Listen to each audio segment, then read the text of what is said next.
जंगल जाके इस तरह लकड़ी लेकर के गुजारा करते, घर में मियाँ है मजदूरी करते, उसको काम नहीं मिलते, छोटे छोटे बच्चे हैं, बस इसी तरह। तो ये तो आप पाकिस्तान के मरकज में हो, ये पीछे वजीर आजम का घर है। तो वज़ीर आज़म है बेचारा, पुलिस उनके साथ भी लड़ाई करके जाते, उनको शुक्रिया अदा करते, फिर हम मेहरबानी कर, वो बेचारा लोग जाना देते, मजबूरी दिखाते, वो लोग चला जाते, फिर हम लोग इसी तरह लेकर तो ये कहाँ से लेके आए हो? ये बहुत दूर जाना पड़ते, पार्लियामेंट हाउस आगे बड़े बड़े जंगलों में अंदर बहुत जानवर भी है उनसे। तो ये लकड़ी कितने दिन के लिए काफी होगी? ये हफ्ते के लिए करते हैं, हफ्ते के ये लिए? गर्मी के लिए हम बचा के रखते हैं। फिर माशाल्लाह।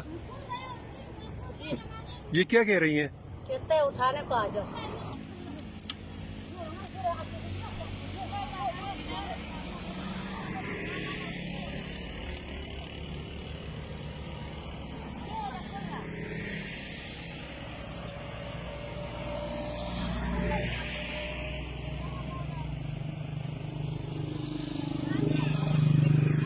इस सामने डिप्लोमेटिक एनक्लेव है।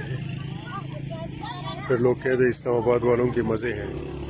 गरीब आदमी इस्लामाबाद में हो तो तब भी उसका ये हाल है, और चीचू की मलिया में या दीरो और सवात में या सिंध में कहीं हो तो उसका भी वही हाल है।